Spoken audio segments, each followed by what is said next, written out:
The movie Close Encounters. Oh, It's a Jesus Columbia Pictures fucking movie. Christ, Matt. So something's up with these airplanes. We start in the Sonora Desert in Mexico. And I wrote down, the first thing I wrote down, it's such a Spielberg movie. This opening section really reminds me of the opening of Jurassic Park. You're sort of just dropped into this strange environment. Something spooky and mysterious is going on. What is it? And you don't really find out for a while. You know what? And I realized on the second watch, I don't think I understood exactly, because if they'd started with the ship, I would have got that was in the wrong place. Yeah. But when you start with planes, and after going through a bunch of people who aren't speaking the language you need them to, and then an interpreter, and then I understand there's no pilots. Anyway. It is a little... It was because Bob one too Balaban- many barriers between me understanding that. Yeah. I just flip them. I know the ship is the bigger it's reveal. the bigger dramatic one. I get it, but then at least I understand what the fuck's happening. Anyway, I'm trying to kind of figure out what didn't connect for me the first time. I'd say the opening, because it just reminds me of The Exorcist, of fucking Indiana Jones, of fucking everything that has to start in the goddamn desert for some reason. And the no bra. Wear a bra. Put a bra on. And get one of those harnesses for your child. Okay. It is, because Bob Balaban gets told, he's like, where's the pilot? And they only say one time, these planes were reported missing in 1945. Yeah. And then the pictures, and when he says, oh, they're brand new, then I'm sure I got it, but I didn't know what I got it for. You know what I mean? Before you've seen the movie, you're not exactly sure. Okay, I'll hold this in my head, but why? He just wants to start with like mystery. Yeah. It's like he just wants to start with that initial of like, okay, what's going on? And there is only one dialogue that basically says like these are older planes.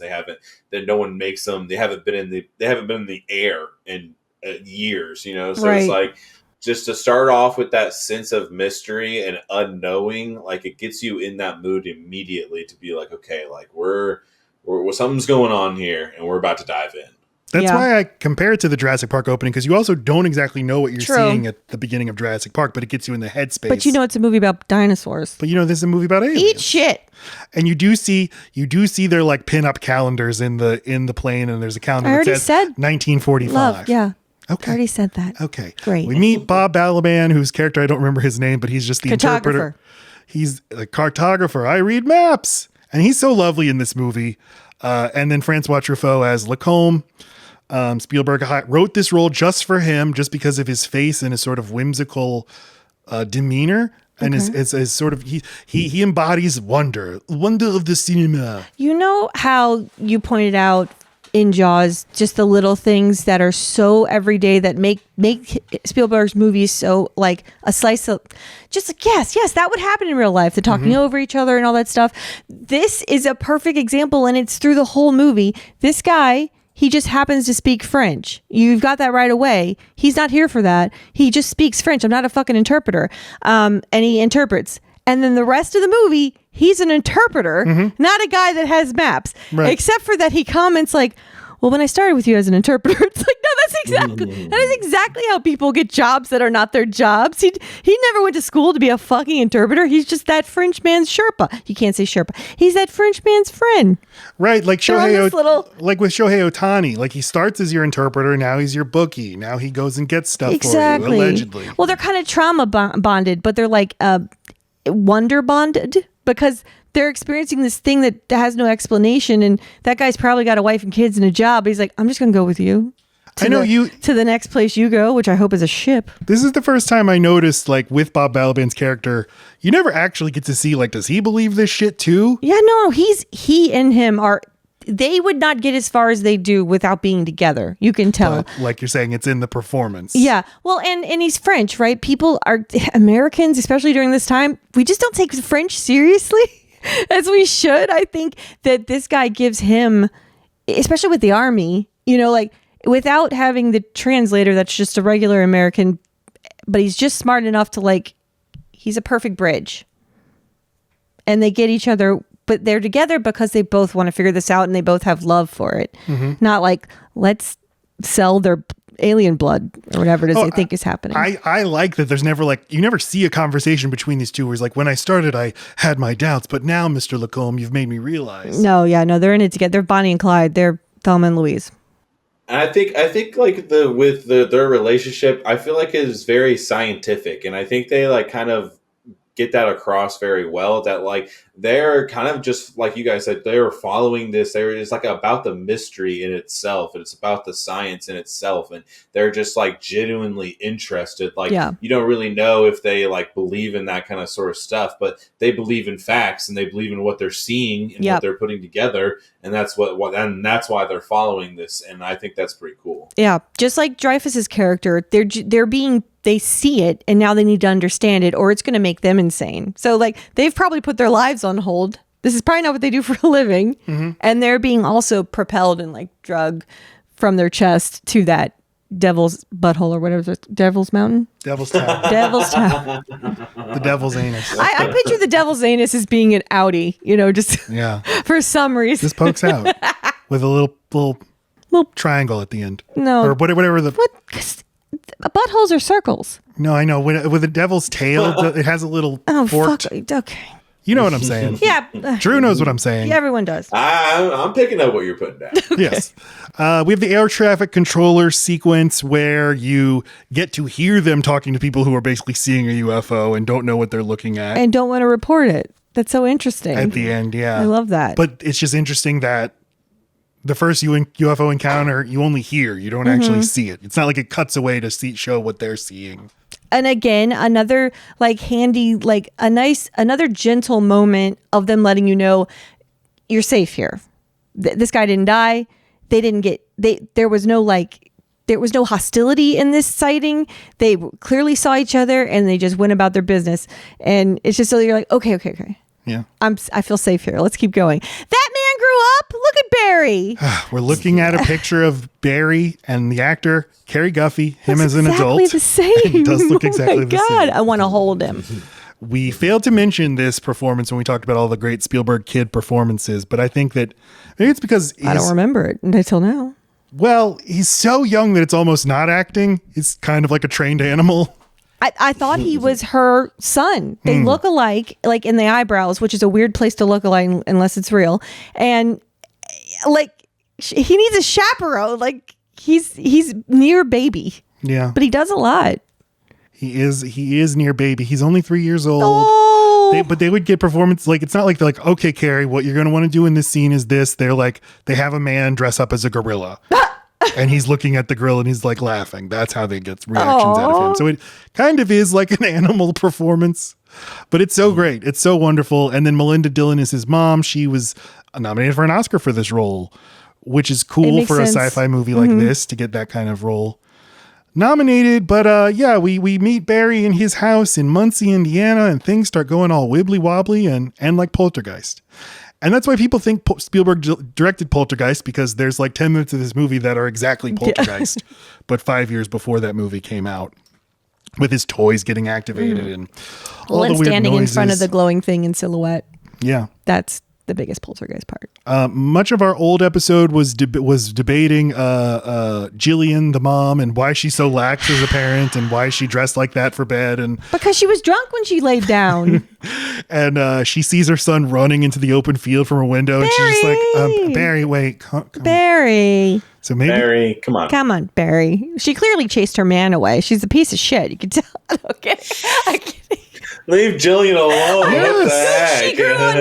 She grew on me in this one. I'm so glad I came around, because like you need her. The single mother is trying her best. I know. Okay? She's the heart. Like I just didn't see her that way. And I think in our earlier episodes, I thought I needed something to be funny about. I needed something to like yell about. I still do that, but it's more natural now. I'm not like watching your movies and going, oh, here's what I'm going to tear this fucking shit apart. It took us a while before I realized it was nice if I like things. Yeah. And wasn't a mean bitch. Yeah. Now you are very you have the bradar when a woman is not like, you don't like Terminator 2 because Linda Hamilton isn't wearing a bra. Oh. It doesn't feel empowering. It feels disabling. They don't want her to be safe. Her nipples are near death at all times. But at least some nipple shields. Nipple shields. I can't hug a person without a bra on. That woman's fighting. You're imposing your standards on all women in all of movies. There's only one way to live your life, and that's broad. my response to her lax parenting is, it was the 70s. It was the style at the time. You didn't pay attention to your kids. You left the doors wide open when you went to sleep. Whatever. At the top of a staircase Yeah. for a 3-year-old. All right. It's fine. Also, maybe living in the country like that, you have more of a comfort to be like a little loosey-goosey like that. True. But I don't know. Your child running off into the dark countryside is not a good sight. Barry. Yeah. Care Bear, what you, hey. Hey, sport, slow down there, slugger.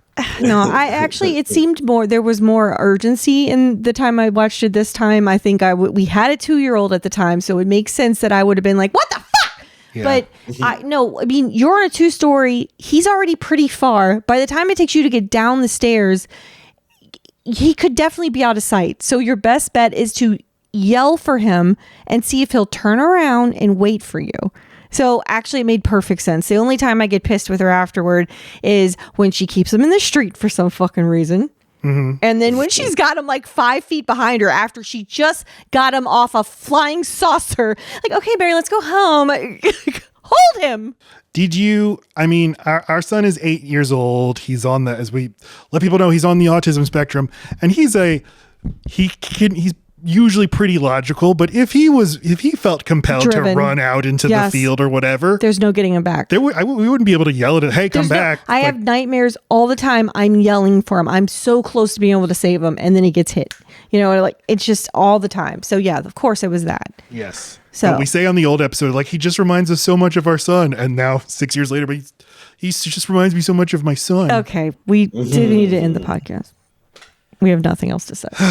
Well, why don't you tell us about the Neary family, Lacey? Oh, fuck. All right. Well, ever since I watched your beautiful video about the little nuances that make Spielberg movies so good. Oh, thank you. It really changes how I look at it. And it's just so...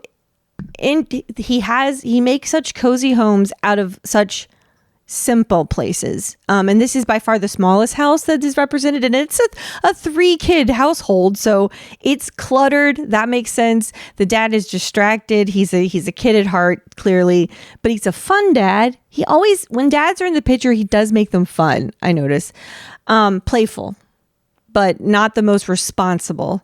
Anyway, he's doing homework with his kid, which would make you think, okay, actually, he's probably a little more organized than they're making him look. I mean, if his kid's leaning on him at all for homework, he's doing something. But it's a very chaotic house. He seems to be a dad that's making promises that he's not keeping. He's like, yeah, we can go to this movie, okay, but now we can't. Or we're supposed to go to Goofy Golf, but he didn't make good on that. And he just seems kind of like a few steps behind where he needs to be because he seems very distracted. Yeah, the house is messy. It's cluttered. It's like not super art decor. I mean, it's not, unlike other movies, it's not like super art decorated to look beautiful and clean and everything. It looks like a real house. Yeah. And these people are all talking over each other and they're yelling at each other, and there's kids in the background doing weird stuff like banging a baby.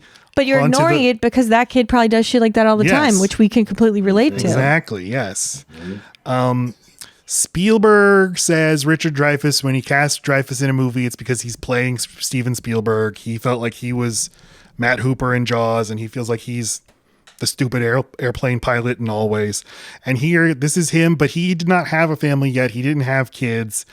And I think there's part of him like, what if suddenly I had kids and they kept trying to distract me from playing with my toys and playing with my video games and making my movies? Right. And this guy actually does seem like, well, I mean, now he just seems like every dad, because all dads are into like toys and comic books and pop culture. But back then it was unusual. Like he has a toy Star Trek Enterprise like hanging from the ceiling. So I think like that was supposed to signal to you like this guy's a little bit in Arrested Development. Mm-hmm. I mean, he's passionate about Pinocchio. I mean, not a lot of adults are passionate about Pinocchio like that. And it's like it's funny too because that movie's low-key scary. Yes. Like I feel like he would like rewatch that with his kids, and he would walk out and be like, "Yeah, I don't remember it being like that." You know, like I just found it so weird. He has such an obsession with Pinocchio of all stories. Well, and it's like I think that says something about him too. He's like, I grew up with this, therefore you're going to love it, of course. And what do we see in there? Ready Player One. We see AI, Pinocchio, he does have these things. Oh yeah, that Pinocchio's a big thing. He wanted this movie to end with "Wish Upon a Star" playing in the score, and the focus group said that's stupid. But yeah, you have the little Pinocchio music box. And but the theatrical version of this movie opens it doesn't have any of the conversation with the kids. It's just an extended shot of the toy train going around and then crashing, and then just Richard Dreyfuss going, and then his wife's like, "Time for bed, everybody." That's weird. It's so Really? weird to watch. Yeah. Just like how this not is a including. lot better. Yes. It's so interesting to see how like not including 90 seconds of footage like changes everything. Makes it like way more straightforward. Yeah, it's that visual representation of like because you are picking stuff up so much quicker by watching it, and like being put into this like household when they're just like hanging out, you can really like learn about a lot about what their household is like, what their connections are like, relationships, and like you said, like the fact that they ignored it for so long. Like I grew up with siblings, like we're like a 10-year difference. So it's like, I remember being like a teenager and listening to my siblings just make the same sound constantly for minutes and minutes. So you're like, you try to drown it out because you're like, yeah, they're not going to stop. And then eventually you have that breaking point of like, oh my God, please stop. You have to stop, please. So it just like felt really relatable and really like, and that's why I think the scene is so important, even though it's a 90-second span, is just because you now are relating so much that you're like putting yourself in this movie, and it makes it that much better.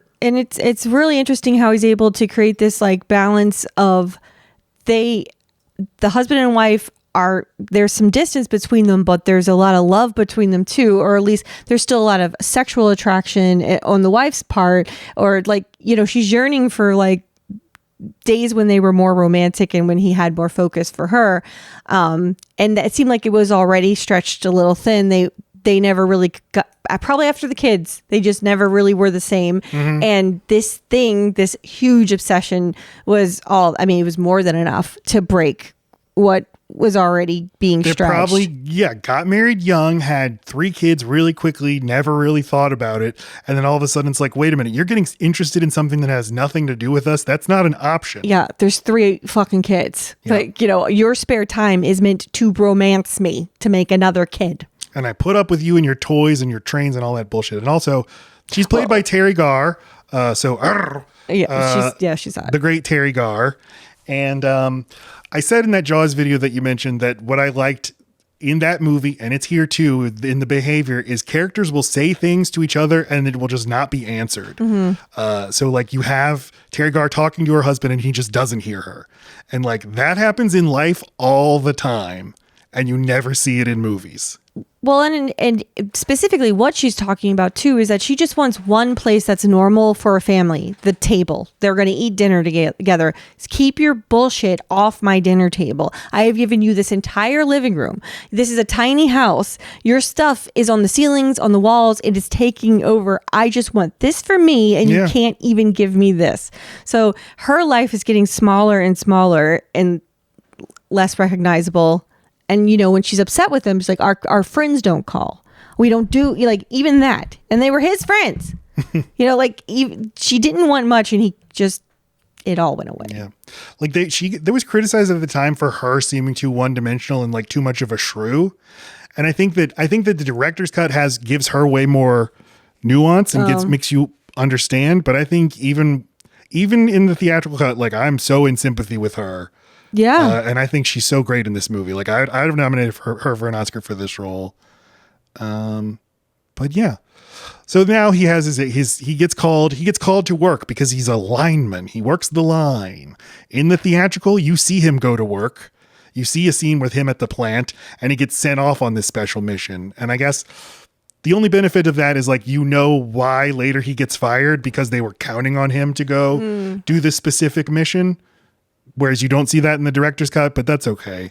Yeah, he turns off his radio and he's really blasé about the fact that he did that. And it's when everyone is freaking out. So yeah, that's it. That seemed like a hasty decision too. But then you think, okay, so we're coming in at a moment in this man's life where like a lot of things have been for a long time coming. Yeah. Their relationship, all of his relationships are being stretched, and he's had a lot of excuses piling up. My take on that was like he was going to work, but then this stopped him, and then he just never showed up. So then that's why he got fired. Is he literally didn't even show up to work because this thing that happened was just so crazy that work goes through the window. You know, you're like, what just happened to me? Like, I need to solve what just happened. That was crazy, and you're the only one that's experienced that. Like, you're not even thinking about work then. So that's kind of how I took that situation.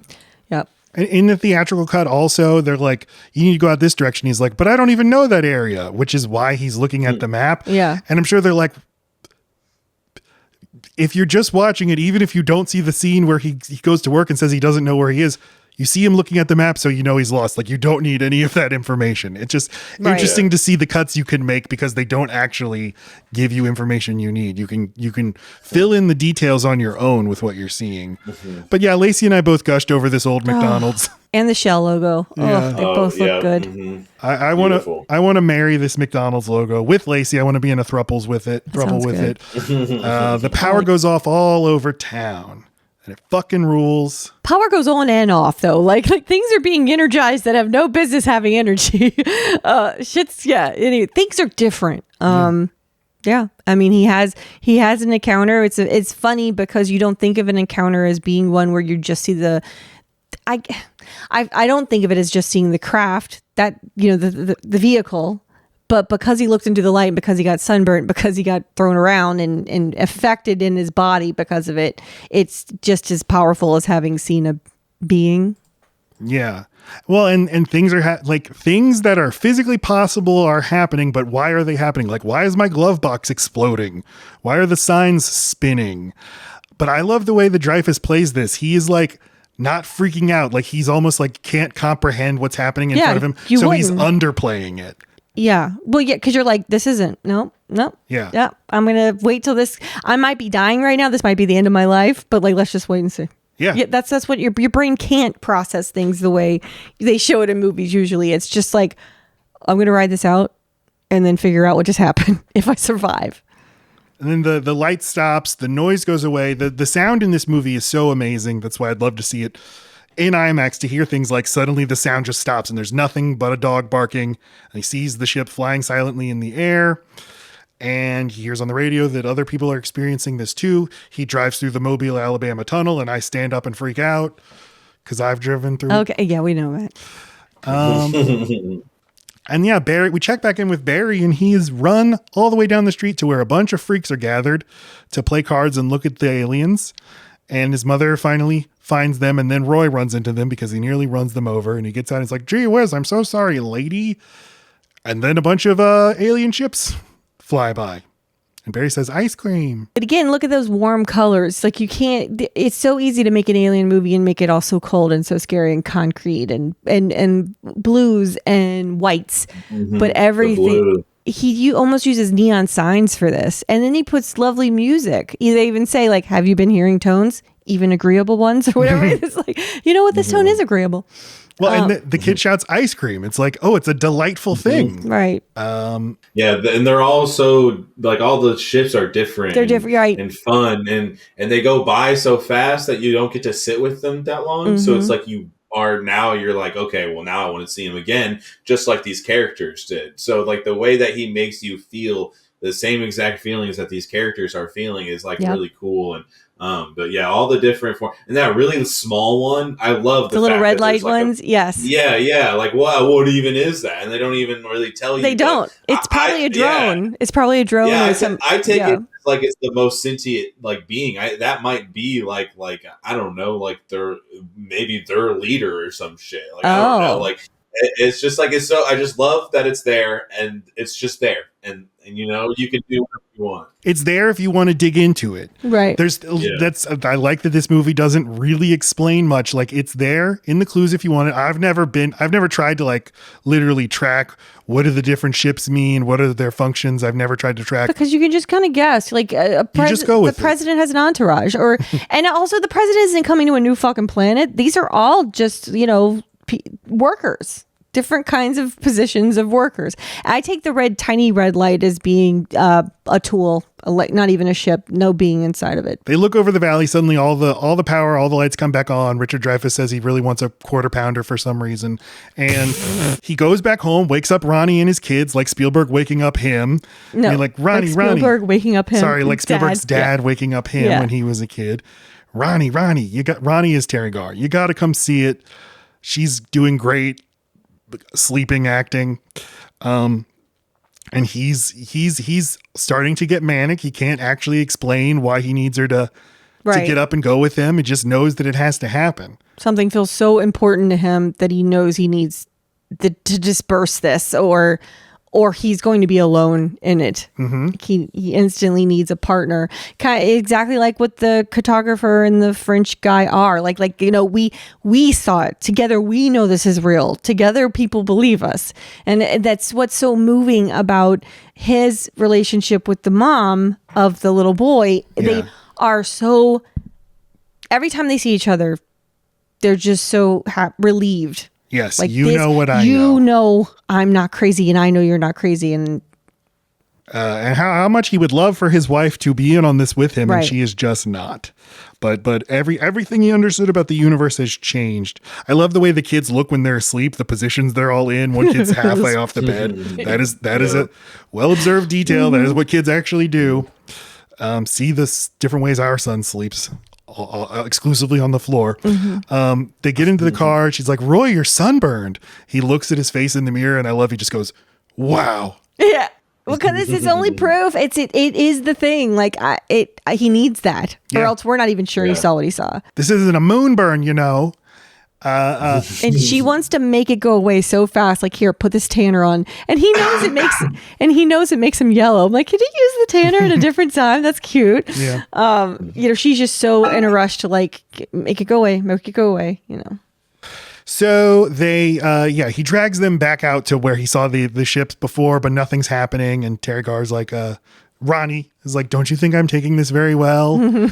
And she's like, hey, remember when we were young and sexy and horny all the time? And then they start making out hardcore. She starts making out with him, and then he opens his eyes to keep looking at the sky. But eventually she wins him over. And then they try to fuck that night, and he can't get it up. Yeah. Why do you say that? Because it's in the subtext of what they say the next day. What do they say? He says, there's something I can't explain that I saw last night. And she said, there's something I saw that I couldn't explain last night, too. That is not what she's talking about. Yes, she is. She's talking about the way he was acting. No. About him waking her up violently. He has all of this energy for this thing. And what she wants is all the energy for their marriage. And she can't get it. And she somehow convinces him to stop talking about the thing and come home by making out real hot with him. So I am sure that led to going into the bedroom, and he got completely distracted and never got it up ever since. Drew, what do you think? Is she talking about his erection or lack thereof? I never took it that way, but now that I've heard it, I mean, I can see where you're coming from. They're kind of, but I mean, I would take it as in, because like, well, what kind of person gets all their entire family up out of bed and goes to the middle of the road? And I mean, that's just pretty concerning behavior going on.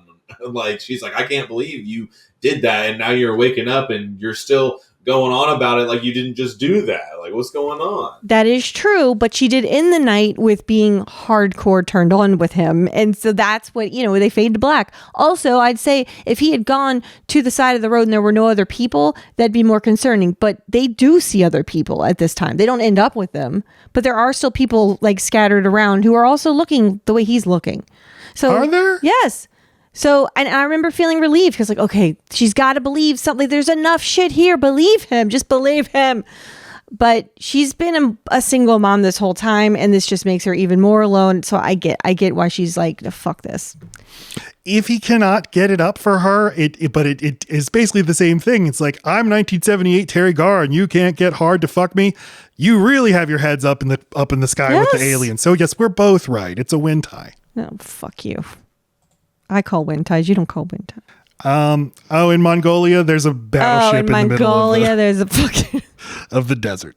So something's happening. Weird. I never clocked before that Ronnie cuts the article out of the newspaper that says that other people are reporting UFO sightings and she throws it away. Yeah. Right. Yeah. Because you're supposed to think, oh, look, she's obsessed too. Or like, oh, someone's getting obsessed. And they're like, nope, someone is trying to suppress this manic behavior. Which I would say that's probably the worst thing she does in the movie, but it's also like you bad. can understand why she does it. You see the way he looks at his trains in the very beginning. She already knows he's a man prone to obsession and distraction. She knows her husband. It's out of love and self-preservation.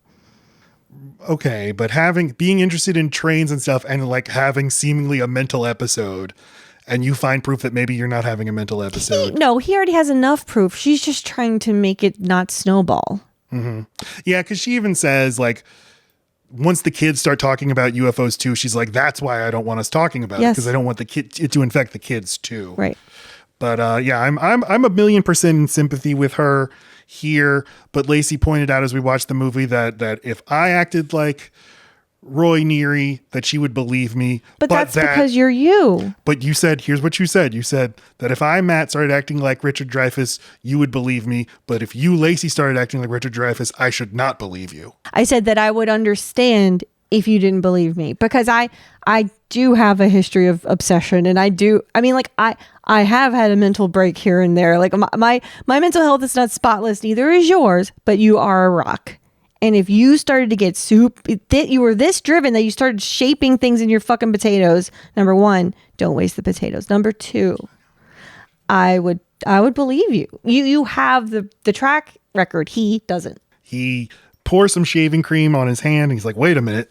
I mean, God, Richard Dreyfuss is so good in this movie. The same year he won the Oscar for Best Actor for The Goodbye Girl, which is like it's like a perfectly fine movie, and he's charming in it. But this is like 10,000 times a better performance than that movie. But just the way he looks at his hand covered in shaving cream, and just like you registering on his face, this means something. And then he keeps saying, this means something. And it's so childish too, and it's so like I want to hug him when he says it, because he's hurting. He's hurting and he's curious, but he knows he's alone and driven, and like he know I'm not getting around this, and I'm totally alone in it. Yeah, that feeling of like it's not. At this point, he doesn't even want it to be true. It's like, I wish I didn't see something in my shaving cream. Something clicked, and he felt that feeling in his chest of like, this is all I'm going to think about. Like, and maybe someone who's prone to having obsession can recognize it in themselves quicker and instantly feel the dread of like, I know what this means. I'm going to lose friends. I'm going to lose my job. I'm going to, maybe he's had little doses of that, but he's like, nope. It's like when I start playing Minecraft again, I'm like, fuck. This is going to be a months-long obsession. Fucking fuck. Yeah. And I can't stop it. Lacey is kind of like Mr. Toad. She has her crazes, her manias. Mr. Toad? Yeah, like Mr. Toad from The Wind in the Willows. Shut up. He just follows his fancy. You get obsessed with things. It's nice. It's not nice. It makes me feel really fucking irresponsible, and I lose track of other things, and we're not going to talk about penny shopping. No, we are not going to talk about that. It's nice for me because you work your ass off and you're very stressed out, and I like when you have a way to relieve the pressure and do something that's just for you. It's nice for me. Okay. Do it for me, I'm saying. Okay. Who wants to tell me about India? Oh, okay. They're adorable. They're adorable. So this is when they go over and discover the music, right? Mm-hmm. Yes. The introduction of the music. Yeah, it's in India, Dharamshala, India, where the Dalai Lama lives. But we don't see the Dalai Lama.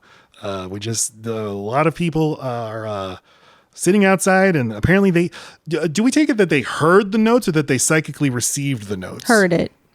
I think people are hearing it. Like, I think that when people have a connection with these guys or what's going on with these ships, I think they're like slowly hearing this and like seeing like the images, like almost like the aliens are putting out subliminal messaging, and the people that it's connecting with, like I don't know, maybe it kind of makes me feel like maybe they're trying to select people that like certain people and think a certain way to come with them, and that are open to like new things and not being like afraid of it, so to speak. I don't know, but I definitely think they're like actually hearing it and like having visions. You are totally hitting on something. There's a reason to pick India. They're probably the most peaceful, less likely to like turn it into a military thing. Like they went spiritual with it, or this group, they at least picked a hive mind kind of situation where they all have this connection and either all equally heard it or already have faith in whoever did to believe it. To specifically say this is Dharamshala, which is where the Tibetan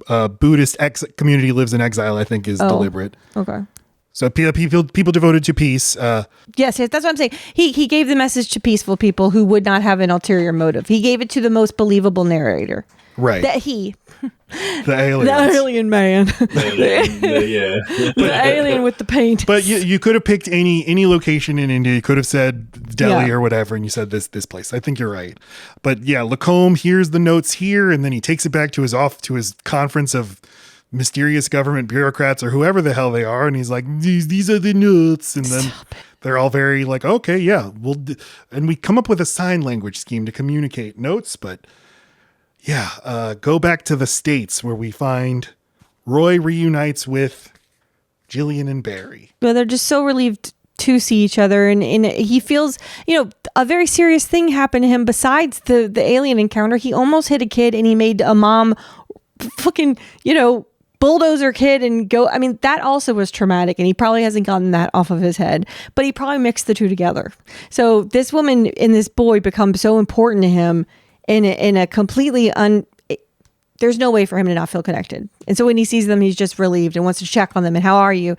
And you think, it's because of the car situation, but it's probably that they all have this feeling in their chest and they can't stop building this fucking mountain. And put on a bra. Can you have a bra? Maybe go to the JCPenney's, get a little bra for your fucking 70s. tits. Oh my God. But also her shirts are fucking, they're see-through, thin, and deeply V-cut. Just take your tit out at that point, my ma'am. Anyway, she's like, I got sunburn too. I have it all over my face. All over my, I don't know how it got there. Probably because I was wearing a bra or shirt. What cut did you watch? Aliens! Yeah, this is a crazy cut. The version we couldn't see this the for one theaters. from the whole 9 yards where she's like, hey! Where she puts her boobs out the window. Oh, okay. yes, right. Yeah, you watched the Van Wilder Too Extreme cut. Van Wild. Yes, Mom's Gone Wild. But yeah, like Roy is like, this is my actual family now. Yeah. My real family is not my family anymore. My new family is this strange woman and this weird boy, because he's sculpting stuff in the mud. He's like, ooh, you're a sculptor too. Me too. And looks down. This means something. He says again. They all say it. I mean, Barry can't say it, but.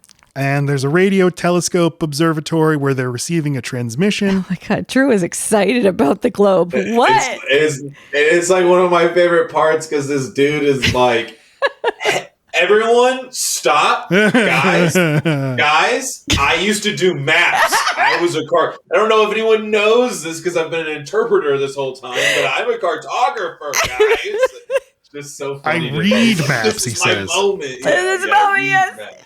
Drew is relating to this so hard. Tell us what happens right here. Yeah, so they're basically like they're getting these like I think there are sound waves or something like in bursts. He's like they came in 10 bursts and 4 bursts or whatever. Yes. Right. But they're writing these numbers down on the computer and they're going over and over and then they're just repeating the same things kind of.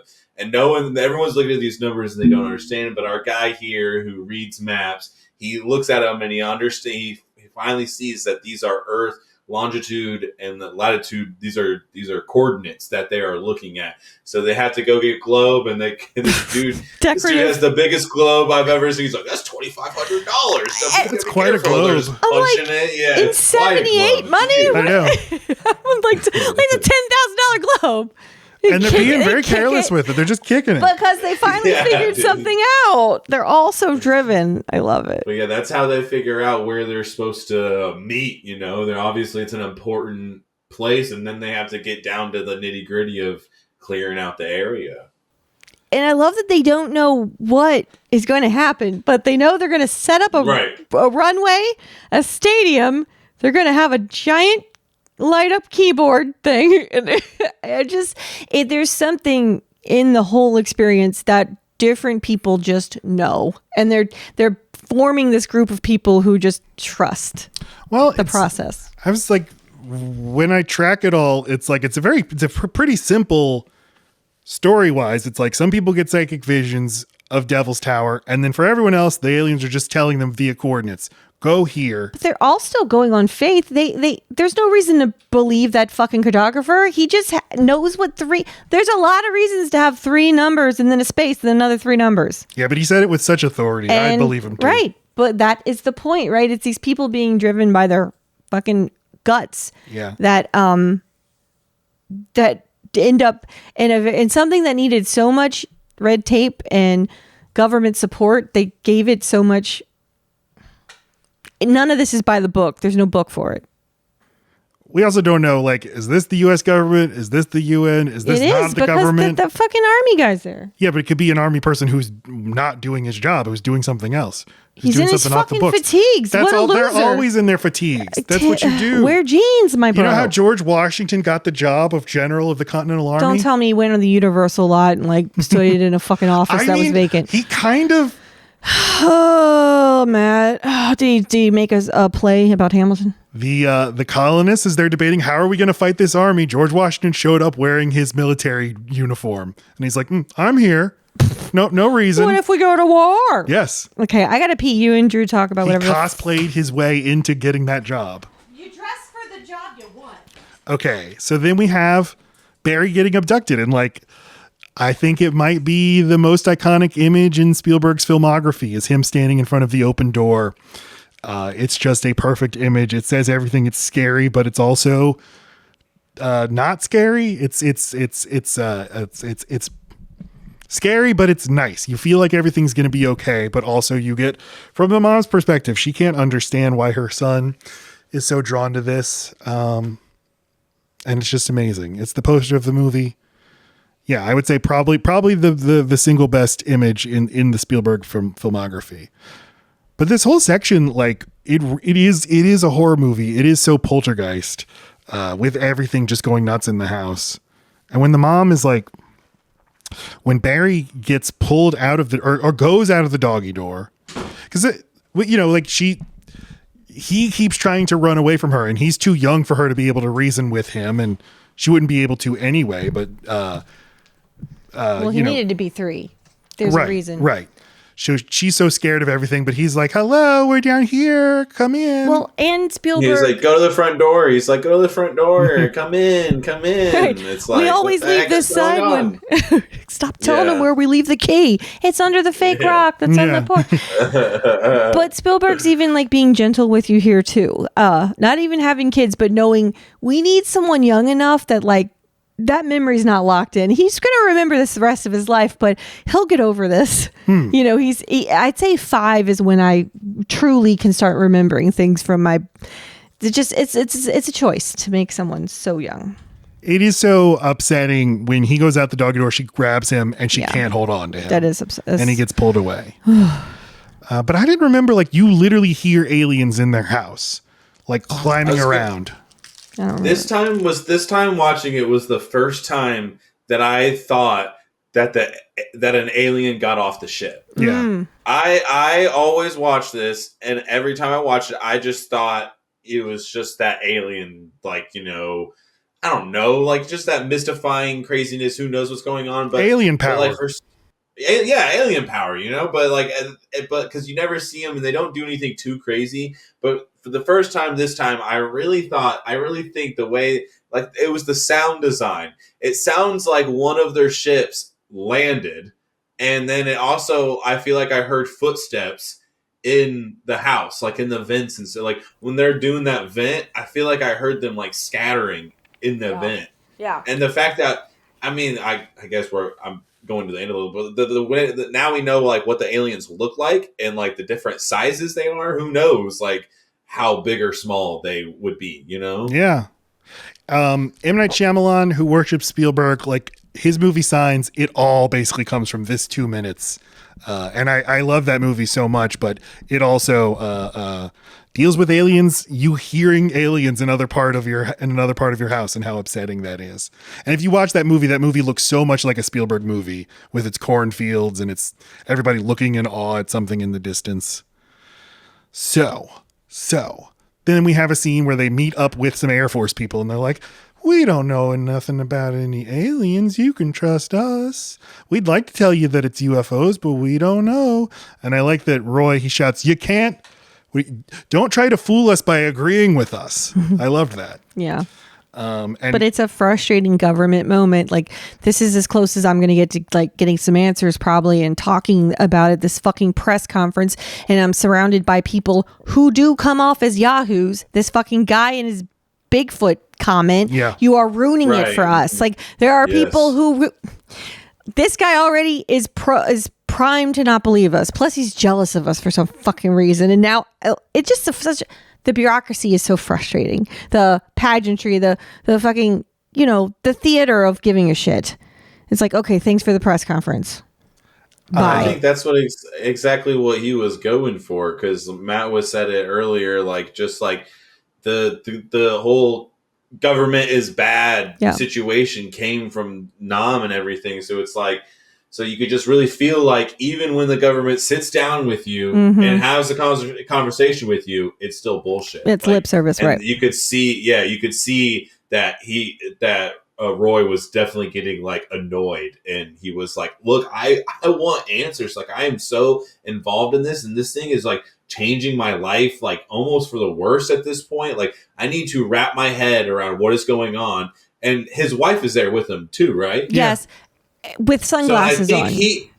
But I think that's like the main reason he brought her is to be like, look, do you see what I mean? And then this dude talking about Bigfoot, he's like, well, great. Like, she's not believing me. I'm losing my family, and help me. And the government's just like, no, we hear you. We agree. And it's like, no.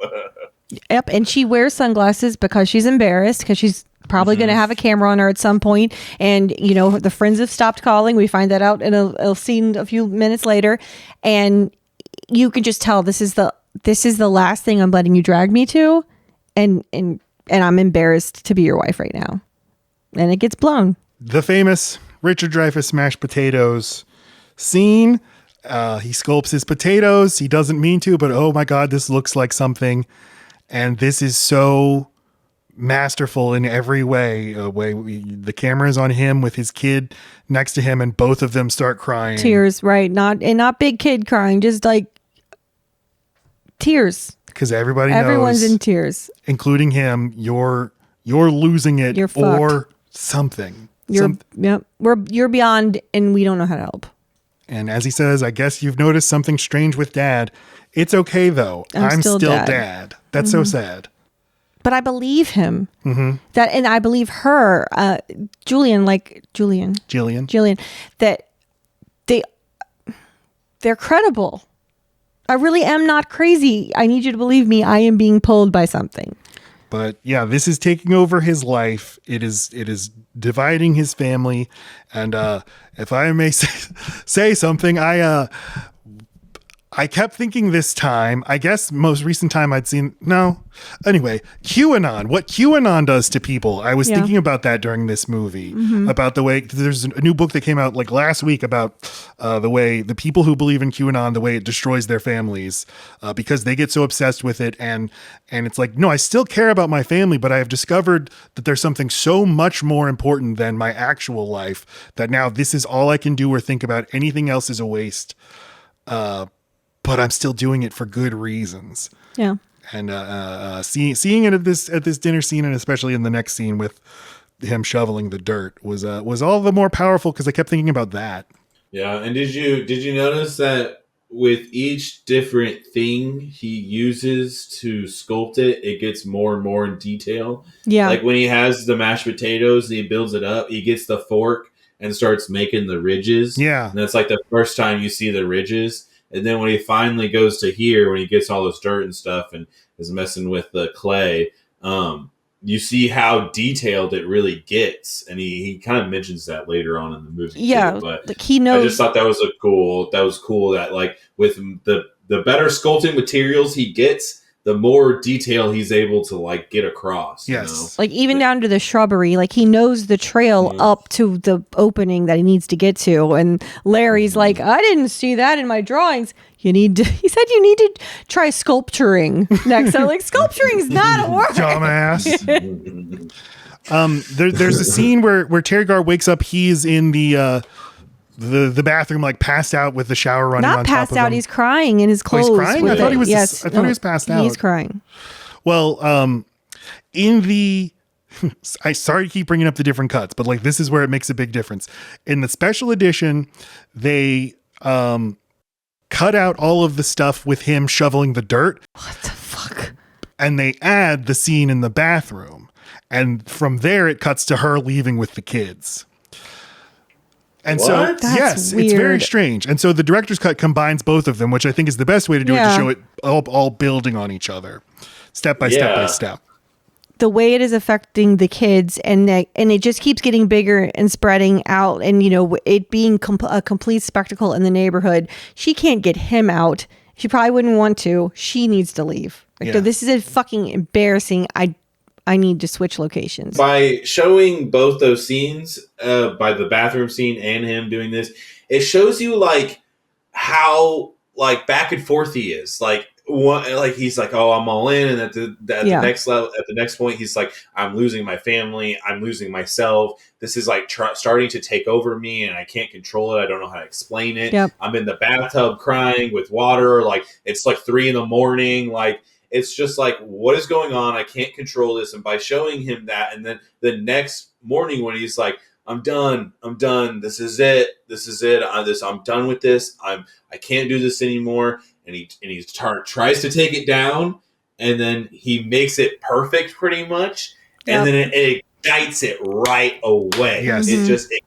It ignites it to the point where he's like, I knew it. That's what it is. Like that. It's like it gets close and it gets further away. And then it gets close and this scene is the ultimate, like he breaks that threshold of now he's like so far in that there is no going back. That was this moment, and now we're past it. So I can't imagine this movie without both of those scenes. I know they're both important. The scene in the morning with him shoveling the dirt from outside, with him opening up the little duck enclosure. Like it's weird to say this is my favorite part of the movie, because it's like, it's upsetting, but I think it's the best part of the movie, with everything that it does.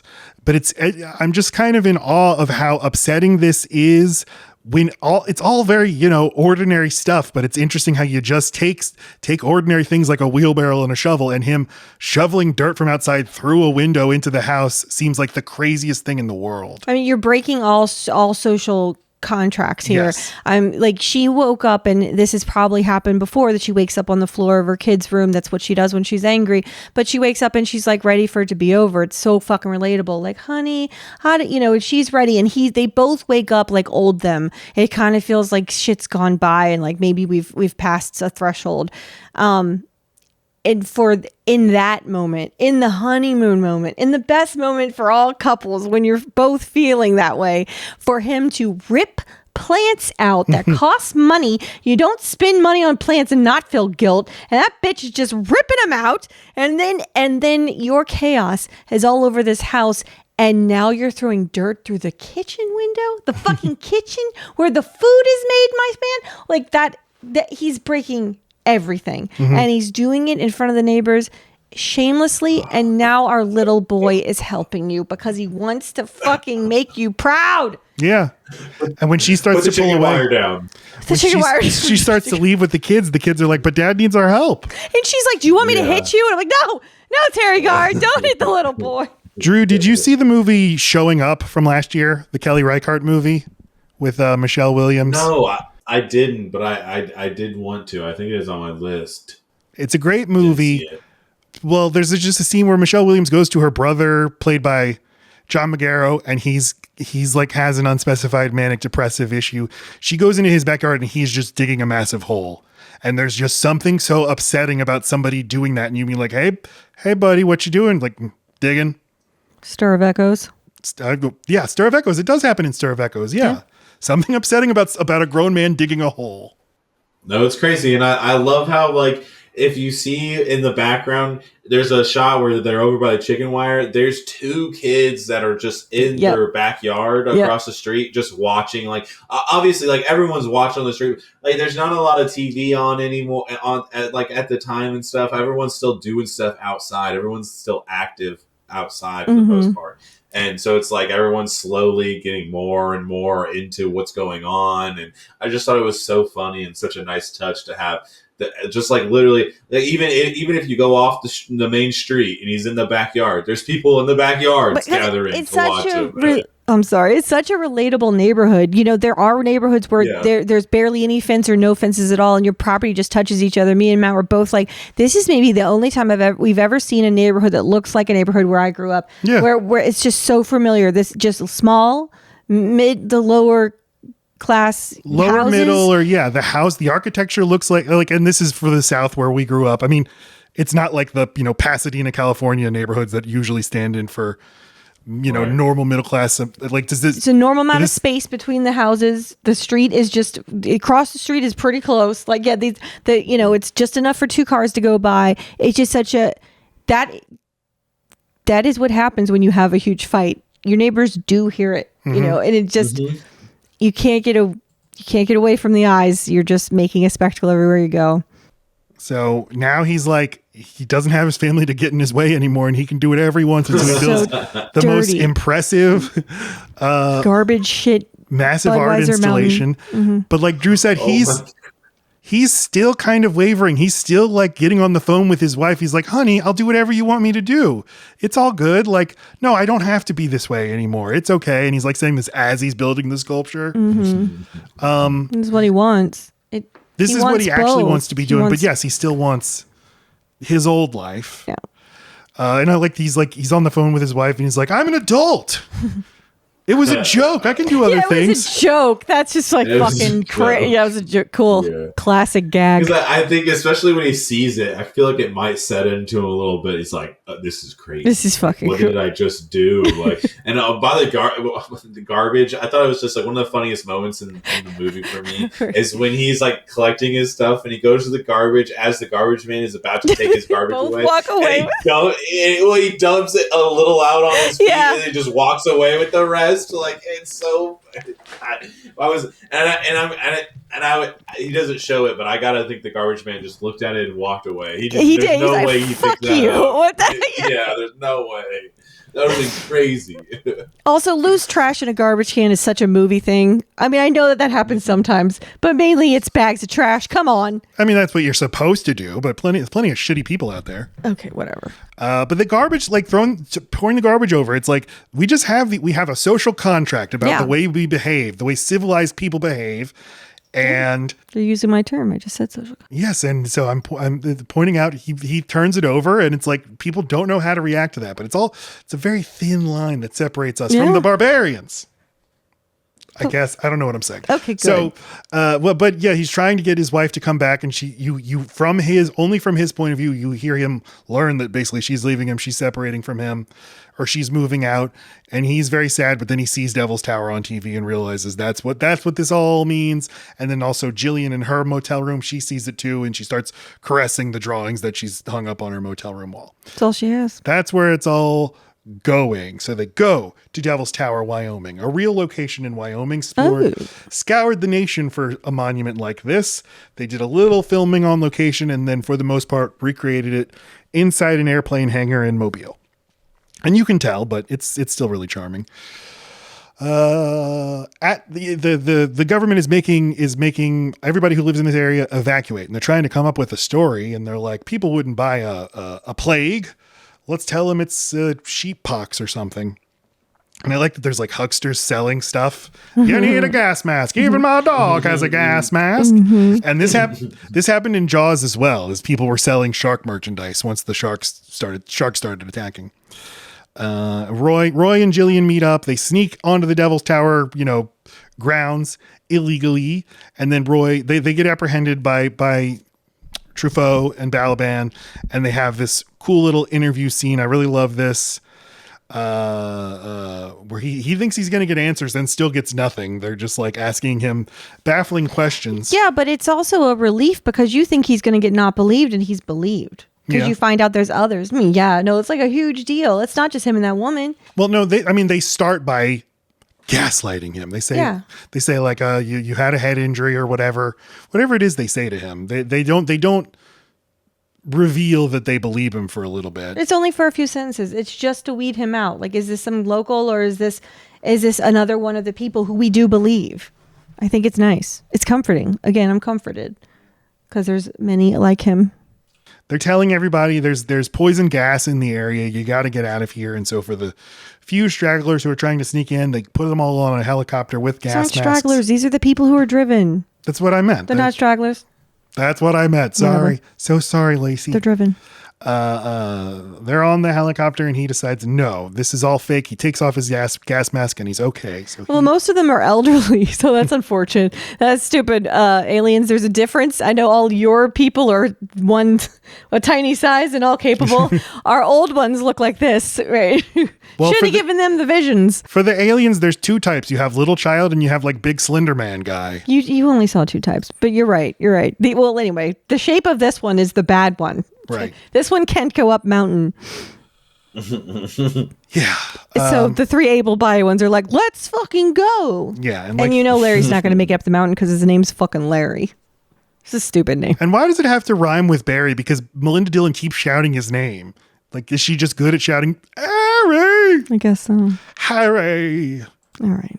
Hermione. So, yeah, they make it to the big landing site. This is all in the Mobile airplane hangar, but big alien ship comes. It's an amazing ship. First little ships come, and they have the little duet. Well, exactly like what happens the first time is, except for the duet part. But the procession of ships, the way that they come in, including the way the sky does whenever it's the really big one, the one that took Barry. Yeah, it all happens in the same order. I was just thinking like how beautiful it is that like all the people worked so hard to arrange all this and set up all this site, and then the ships show up and they're probably all just like, oh, thank God. Yeah. Yeah. It actually happens. Of course. Yeah.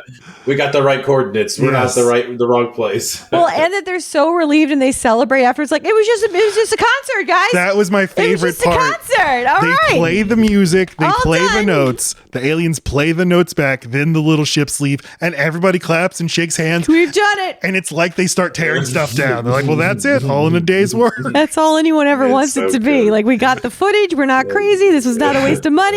And no one's dead. And then nothing horrible happened. Let's call it a night. I wrote down, I'm impressed with how fast this guy can play keyboard. I tried to do it on my piano. I could not do it. Okay. The aliens respond with the notes. It's beautiful. I tear up. Down comes the mothership. Wait, but you're not, it's amazing to me that just through the carving that, what's his name? Roy. Dreyfus. Yeah, Roy has made that he can lead the three of them up the mountain the right way and into a crevice. And it's like, he stands up in that meeting that he has with the Frenchman and he's like, well, then why do I know so much? And you don't know that he knows so much. The movie hasn't really showed you that. The movie just knows he knows the shape of this mountain. But that's when you first realize, like, no, there's other things that he knows that he's supposed to go. He knows that it's good. He doesn't know why. And it turns out he's chosen. Like, he's going to get on the ship. He probably doesn't know that. But like, there's so much more in Richard Dreyfuss and in all of them. There has to be. Why would anyone give up their life for this? That's a great point. Yeah, he doesn't, when he shouts that in his meeting, he doesn't yet know how correct he is. Like, he hasn't climbed the mountain. And when he climbs it, he's like, we don't know.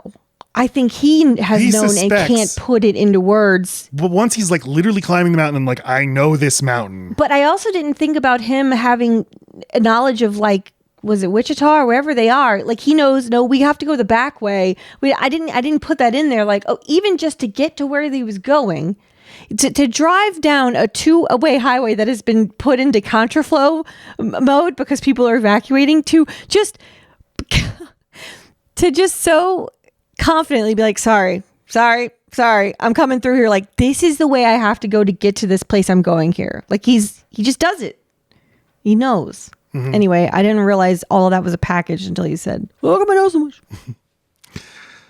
The mother, everybody thinks, okay, it's over. Good night. Get home in time for Carson. But no way. Oh, mothership's coming down. Okay. We'll stay a little longer. But I noticed one guy freaks out and runs away and hides in a porta potty. And that's the Jurassic Park joke. I never noticed. I've seen this movie 10 times. Never noticed that. More like the Jurassic Park joke does the Encounters is joke. This, yes. We haven't, the ships are designed by Douglas Trumbull. He also did gorgeous. It looks like Emerald City, and then you think that's the bottom, and I'm like, how are they going to land on Emerald City? It looks so delicate, and then it flips over. Yeah. Fucking flips over. The bottom, the top, top's the bottom. He had also done 2001: A Space Odyssey. Lucas tried to get him to do Star Wars. Who gives a shit about 2001? I just want to talk about this light bright that is the ship of dreams. Fuck the Titanic. And he declined Star Wars because he said, I don't want to work on another space movie. But when Spielberg came to him, he was like, he needed funding for some other project he was doing. So he did this, and it looks incredible. And there's more musical duets. And then eventually the ship opens up and out comes human beings. What? They're from World War II. Do you think they grabbed any Nazis?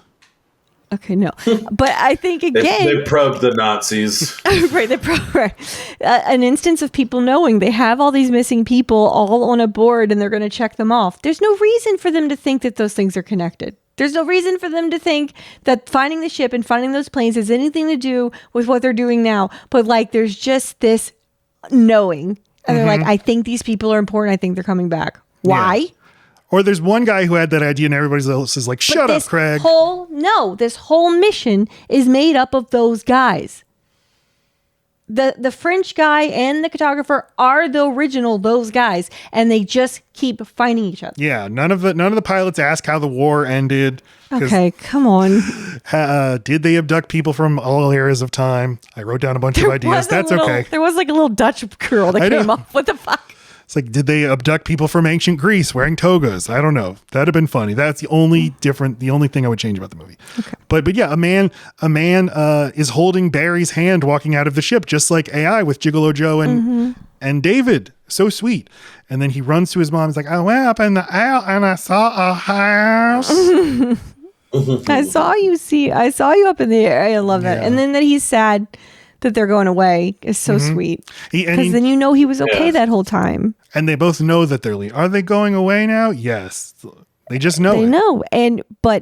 That scene is so good too, because he's like hugging his mom, and his mom is crying because he just got him back, and this whole experience has been terrible, and she's so happy that he's in his arms, and he's just crying because his friends are going away. Like it's like even to the end, and I think that's like why he like focused in on that reaction or interaction between the two of them, because it still brings you back to, like you said, he didn't get harmed. This is like it's just like a childlike wonder to this movie of how to. It's like experiencing first contact through a 3-year-old's eyes in a way. It's just how, like they got to go play. This movie feels, And to him, no time has passed, so he's not even scared or missing his mom too bad, right? Because none of those other men have had time pass. So Barry as well.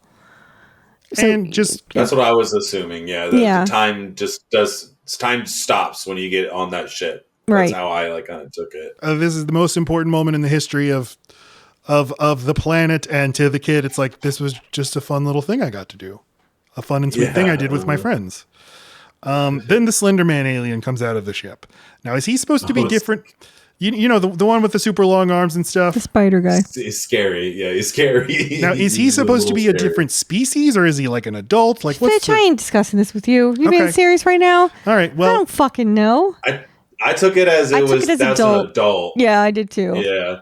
And they just get thinner. Or maybe they just have control over their bodies, or maybe they ran out of clay so they can fully Well, all the children ushering in, just that one man, and they're showing him being a playful, fun dad the whole time. Those two things are not disconnected. He was chosen. He's got the childlike wonder. He likes trains. He likes to be a big silly. He's going to be with the children. Forever. Lacombe, so Roy at this point, he is Peter Pan. He wants to be Peter Pan. He wants to go to Neverland. And Lacombe comes up to him and is like, Mr. Neely, what do you want? And what does he say? I want it to be real. Yeah, I want to know it was real. And basically they pull some strings and they're like, you can go with them. You can get your little suit on and get in the ship with them. And so he does. And there's just the incredible moment with the main alien puppet that comes out, and they do the musical sign language at each other, and the camera pans from Truffaut's hand to his face, and you just see the look on his face, and it's like, that's why he was hired for this movie, even though he wasn't an actor. Well, just the mental, you're skipping over this, just the mental connection between him and Jillian. Jillian knows she is going to go down there when she's supposed to, because she's going to get her boy when she's sure that he's there. Otherwise, she's not going to be hiking more on this fucking mountain.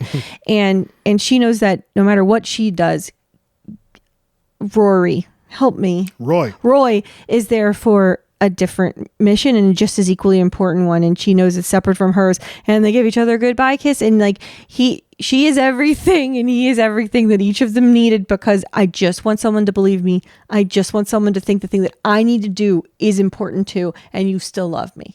Spielberg said once he had kids that he could never, that he related to Roy getting on the ship and abandoning his family basically, but once he had kids, he could never imagine having his hero do something like that. Yeah. And it is, yeah, I don't know if he does he do the right thing, but how useful of a father would he have been anyway at this point? Right. He'd be scarred for life. Yeah, I think Spielberg said that this movie is the movie that dates him the most, on like just his the way he tells a story. Mm-hmm. Just because, like you said, he said now that he has a family, he's like, hey, I wouldn't end it like that. Like I wouldn't even like think about ending like that. But before we pass on, I just wanted to mention about how cool it was, the fact that they had the ship come over the mountain and not like already up in the sky. Like you got to see it rise up. Like you initially would think that it would just be in the air. Yeah. Right. Like the fact that they have this and you don't get like, that's a part where I'm talking like, that's what makes a spectacle. That kind of thought process of showing your huge mothership of a spaceship for the first time, having it slowly rise behind the rock, mm-hmm. and it keeps going and going and going. It's just such an amazing shot and such a cool idea, and like that really gets across that significant moment and how huge that ship is. I just love it. That's the moment I really would like to be in the theaters for, because everybody on screen suddenly hushes. Yeah, and there's nothing on the soundtrack, and I just what were people thinking when they were seeing this movie in real time as that happened? Okay. In the special edition, Roy then goes into the ship. The special edition earlier, it was basically the first director's cut, or the first idea like, hey, you know what? You don't have to be done with a movie once it's released. I can keep going back. And like Drew just mentioned, like this dated Spielberg, but it was authentic to who he was when he made it. And it is a weird thing to think like you can keep going back to your movies and changing them to reflect who you are now. And that's not a good thing.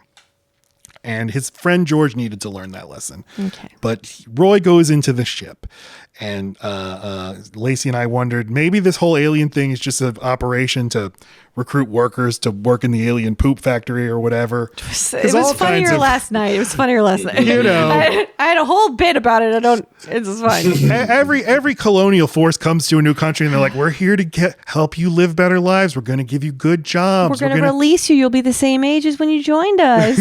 You'll just have all kinds of experience. We're going to educate you. Look, we like music too. Do. Yeah. We totally, yeah. But how are you with poop? Yes. You're good at sculpting it? Okay, we got a lot of poop That's the test. Who's good at this? So he gets on the alien ship, and When You Wish Upon a Star is playing on the soundtrack. And again, this was filmed 3 years later, so Richard Dreyfuss, who looks 3 years older, is just like, oh, wow. Oh, wow. I wanted to just show you guys and see what you think. Like, was this worth it? Was this worth the $1.5 million? Okay. Where's all his hair?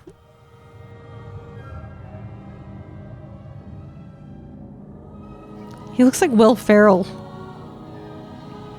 What?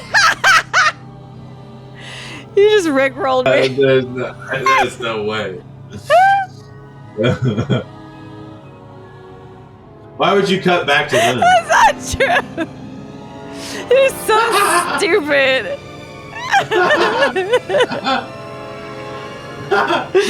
Okay, that was good. To the listener at home, I cut in footage from McDonald's commercials, beautiful French fries and a quarter pounder with cheese. It was delicious. I'm really hungry now. I'm so hungry. That was really inappropriate for Spielberg to put that in. I think so. They should have paid him $1 million.